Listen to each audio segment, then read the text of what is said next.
Hey, everybody. This is a special episode of the podcast.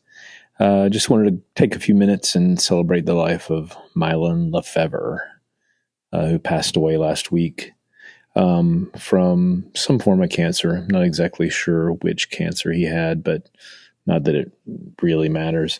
It's just me this episode. I was talking to Britt, and Mylon was, I think, more a part of my upbringing and my Christian music history than him. So we've been very busy lately. I'll just say that. So it's like getting together and recording has been a bit of a challenge. So I thought I'd just jump on and just do a solo couple of minutes just talking about Mylon and kind of what he meant to me and my musical upbringing. One of the first concerts I recall ever going to was Mylon and Broken Heart. And I believe it was in Jacksonville, Florida, at the Florida Theater with Vision opening up for them. And I just remember, it was one of the coolest shows I'd ever been to because it was like the second show I'd ever been to. I think Petra may have been my first, or those could be back. They could have been my first concert, but it's neither here nor there. But yeah, it was just great seeing a band come out and playing rock and roll music. And just, it was clear to me from the very beginning that Mylon had a heart for ministry and evangelism, and that Broken Heart truly was a ministry to him. And then as I kind of got to know him a little bit better, not personally, but musically and his band and everything, it became pretty clear to me that that was a ministry. And they were based out of here in Atlanta at Mount Perrin Church of God.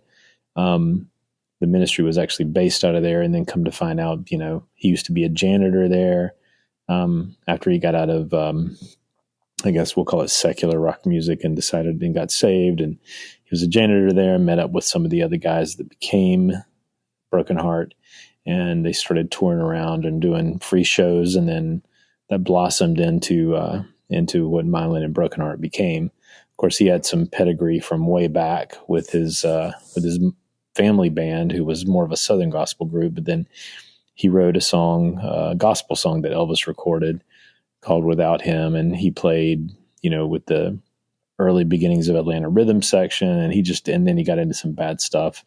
Anyway, got saved in the I think the late 70s, and then, in the early 80s, he started recording Jesus Rock. And then I posted a thing on our Facebook page where Mike Rowe was talking about how he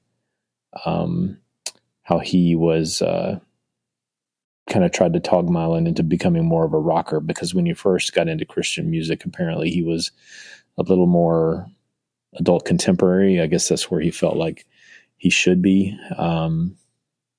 But we're all glad that he finally figured out that he could rock. Of course, that all came to an abrupt halt in the 90s when he kind of put away his music ministry and went into full-time evangelism. And, we won't get into all that stuff because that's not really relevant to what our podcast is about. But anyway, I think it's worthwhile to talk about kind of the legacy that he left. And, and I think there's a place for bands like Broken Heart. I'm a big fan of bands that don't maybe look at their entire existence as an evangelistic tool, that they're more people who feel blessed by God and want to go out and just play music for art's sake. I think there's a place for that. I think there's a place for bands like Broken Heart as well, where they would go out and they would come to town, and it was almost like a rally or a revival of some kind, couched around a rock show. Because in my early life, I think that was kind of important for me, so. And I think I probably speak for a lot of people in that way too. So anyway, it was sad to hear of his passing, and and the legacy that he left. I know that there's a lot of people out there that love love what he does, and I love what he did, and the music that he put out, and and I've got a ton of it in my collection, and I'll still listen to it. I listened to some of it. I was traveling last week, and I listened to a lot of it in the car, coming and going, and it's just, it's got its place. Some of it's kind of dated, but some of that old early '80s stuff is just really good, sort of yacht rock stuff, like in the Brand New Start and more. And some of those albums, even going into Sheep and Wolves Clothing, it's all good stuff. So check it out if you haven't. Rest in peace, Mylon.